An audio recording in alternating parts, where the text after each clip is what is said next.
tren industri pariwisata dan perhotelan di tingkat nasional dan global. CPMK 4 mahasiswa mampu menunjukkan sikap positif terhadap keragaman budaya, nilai-nilai pelayanan prima, dan etika kerja. CPMK 5 mahasiswa mampu mengkomunikasikan gagasan secara lisan dan tertulis mengenai isu-isu pariwisata dan perhotelan. CPMK 6 mahasiswa mampu menerapkan prinsip dasar pelayanan dalam simulasi sederhana di bidang perhotelan dan pariwisata.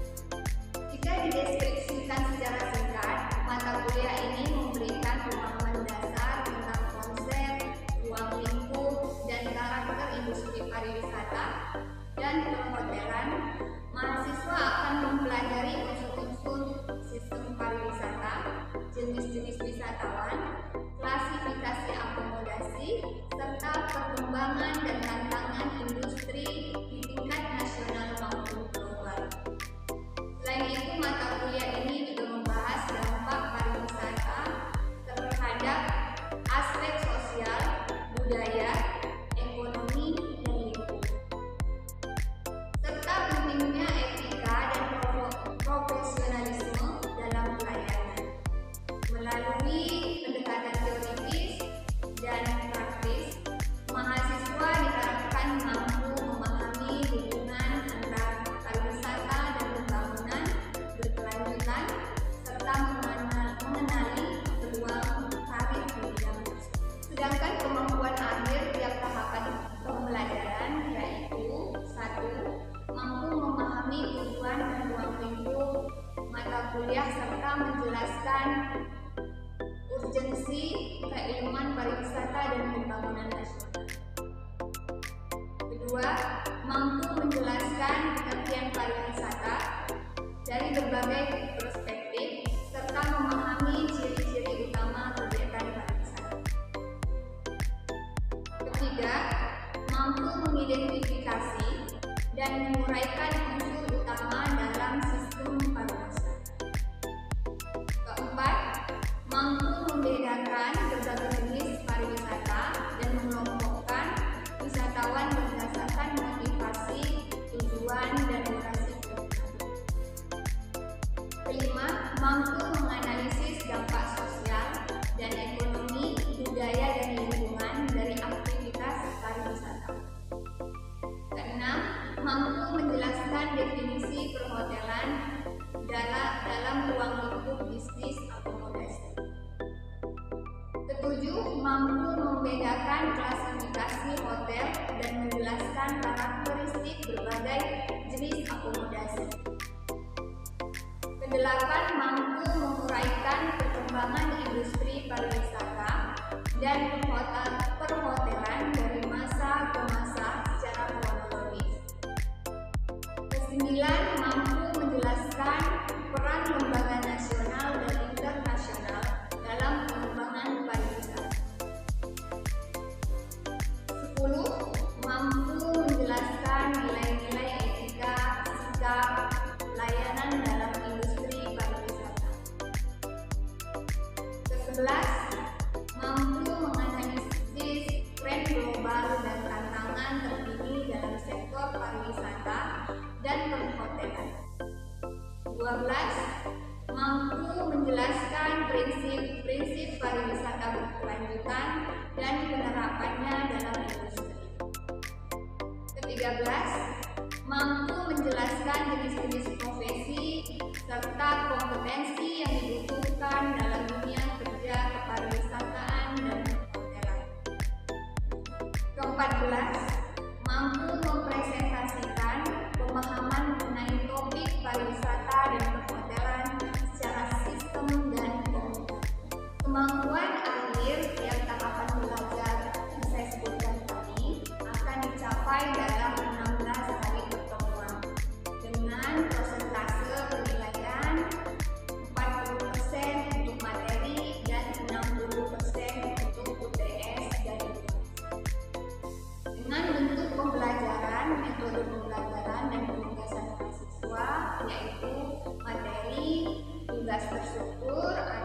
tugas berbasis proyek, presentasi, diskusi, dan evaluasi.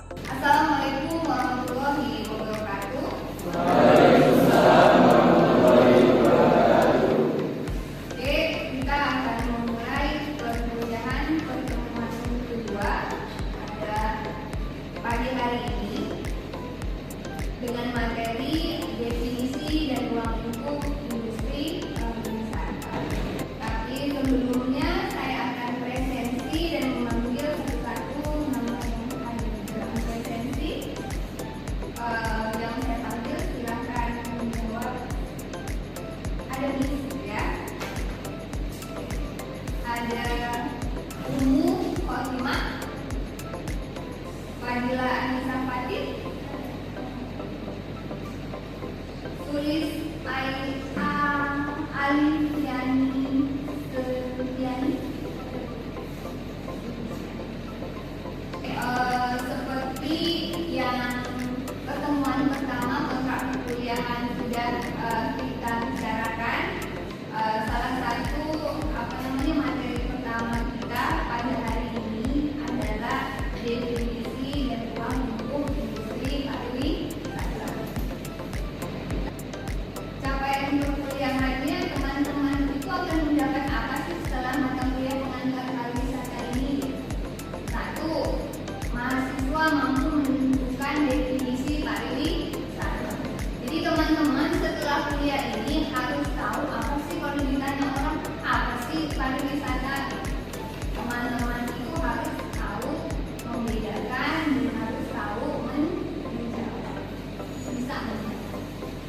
Terus mahasiswa mampu menentukan definisi industri pariwisata. Oh, tadi pariwisata nih, sekarang industri pariwisata itu apa bedanya? Jadi nanti kalau teman-teman ada yang tanya pariwisata gitu, memang kalau industri pariwisata itu apa bedanya? Teman-teman bisa menjawab setelah mata kuliah. Terus ketiga, mahasiswa mampu menentukan unsur industri pariwisata.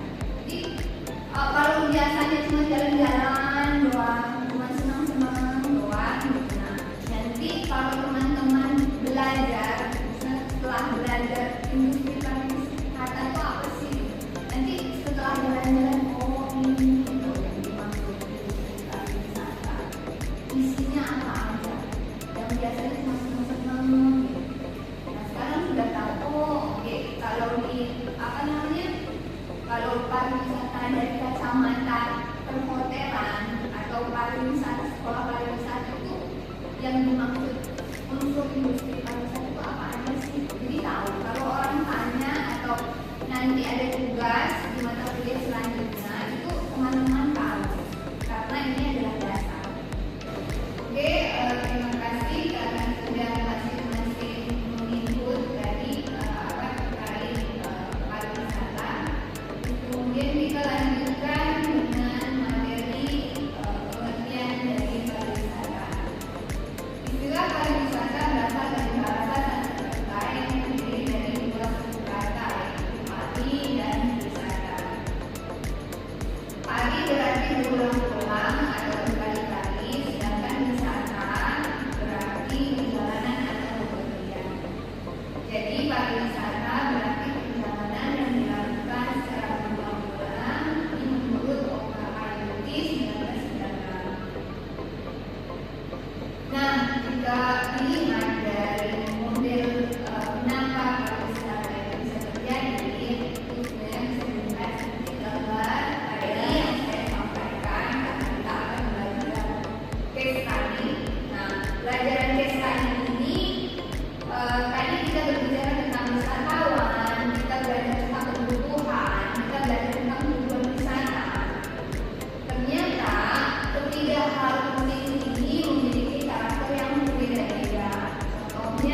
wisata, salah satu wisata air, yaitu Pantai Airman. Pantai Airman ini terletak di Kota Padang yang memiliki panjang 1000 meter persegi kurang lebih dan luas pantai 2000 meter persegi kurang lebih. Lalu yang kita dapatkan di sini mengenai materi yang bisa isi tadi dijelaskan, yaitu objek wisata Pantai Airman ini menjadi objek wisata dengan banyaknya aktivitas yang dilakukan wisatawan di sana, yaitu mulai dari piknik, camping, catering, dan yang hanya menikmati keindahan alam. Lalu yang kedua, di wisata Pantai Airman ini terdapat prasasti, yaitu prasasti Malinurga yang letaknya tidak jauh dari pantai tersebut. Lalu objek wisata Pantai Airman ini mempunyai pulau, salah satu pulau yaitu yang bernama Pulau Karang. Setelah itu pantai wisata Pantai Airman ini terdapat penangkaran penyu juga yang terletak di pintu masuk pertama selatan kawasan objek wisata. Setelah itu yang menjadi minat para wisatawan dikarenakan fasilitas di objek wisata tersebut, mulai dari tempat bermain anak, lalu toilet, kafe, dan juga sholat. Nah, itu yang terakhir, yaitu yang menjadi daya tarik pantai ini itu karena faktor fasilitas transportasinya, ya transportasi atau aksesnya, lalu kelembagaannya, setelah itu atraksi atau budaya yang ditampilkan untuk wisatawan di objek wisata. Ini sekian dari kelompok kami. Ada yang mau ditanyakan? Tidak ada? Tidak?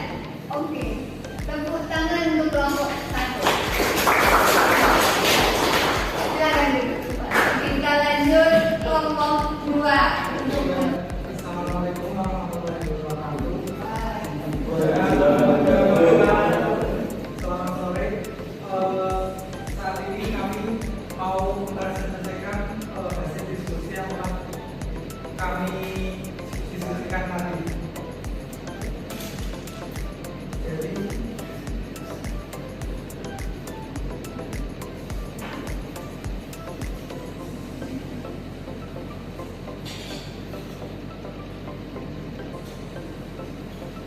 Jadi kami telah tadi mendiskusikan tentang kualitas daya tarik wisata kawasan dan minat kunjungan kembali wisata mancanegara di Jawa Tengah.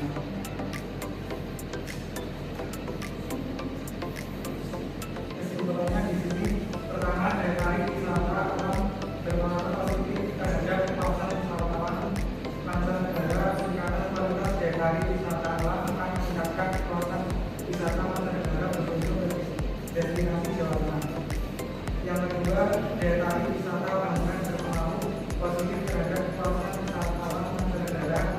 Peningkatan kualitas daya tarik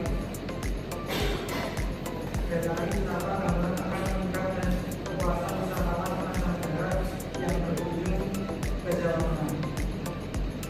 Yang ketiga, daya tarik wisata budaya berpengaruh positif terhadap kawasan wisatawan mancanegara. Peningkatan kualitas daya tarik wisata budaya akan meningkatkan kawasan wisatawan mancanegara berkunjung ke destinasi Jawa Tengah.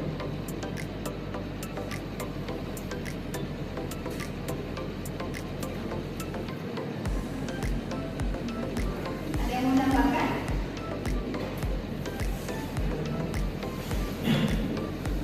Yang keempat, daya tarik wisata sosial berpengaruh positif terhadap kawasan wisatawan mancanegara. Peningkatan kualitas daya tarik wisata sosial akan meningkatkan kawasan wisatawan mancanegara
Nah, dari kelompok ini yang tadi disampaikan oleh Adit itu kalau dalam materi kita itu termasuk apa? Daerah tujuan wisata.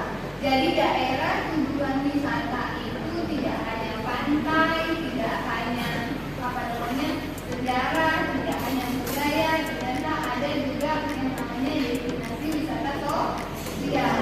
Ada namanya destinasi wisata bangunan atau arsitek. Itu yang kemudian kenapa kalian saya terus membaca sehingga apa yang saya sampaikan di dalam materi itu akan berkembang jika kalian membaca. Karena kenapa? Karena saya tadi tidak menggambarkan daerah tujuan wisata atau atraksi itu jenisnya apa sih? Jadi saya harapkan kalian itu tahu dari bacaan gitu. Oke, terima kasih atas presentasinya. Kelompok 2 kita berikan tepuk tangan dan lanjut kelompok 3 siap. Assalamualaikum warahmatullahi wabarakatuh.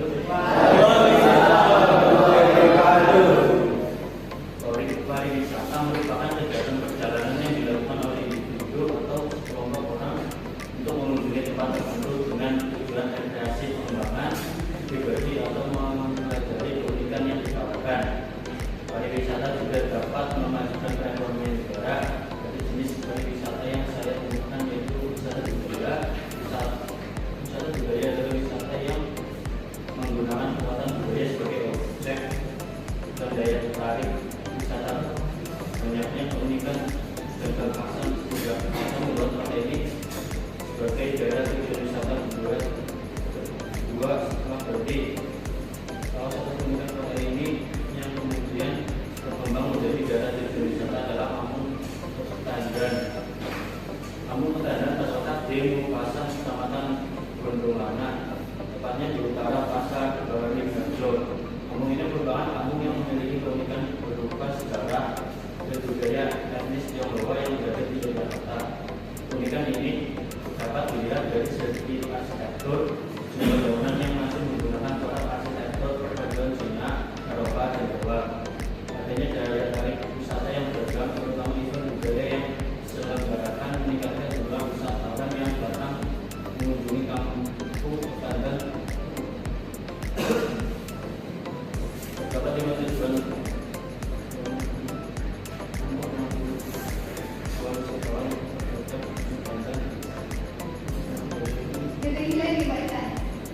salah ya untuk mengetahui keadaan wisatawan terhadap Kampung Ketandan, mengetahui durasi Kalau sudah cukup nggak apa-apa. Yang lain ada yang mau menambahkan? Jadi yang kalian bahas itu ada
mata kuliah yang berbeda. Oke, walaupun materinya tidak sama. Begitu kira-kira. Selanjutnya, oke, ada penugasan untuk materi yang akan datang. Silahkan dicatat atau difoto. Ambil satu jurnal dari sumber internet. Nah, ini pembelajaran yang seperti tadi ya, tapi dilakukan di rumah dengan tema pengembangan wisata berkelanjutan di salah satu destinasi wisata yang Anda sukai. Kemudian masing-masing buat ringkasan terkait kegiatan membaca yang telah Anda lakukan dalam bentuk PowerPoint yang akan menjadi bahan kita belajar untuk pertemuan ketiga. Karena pertemuan ketiga nanti kita akan membahas tentang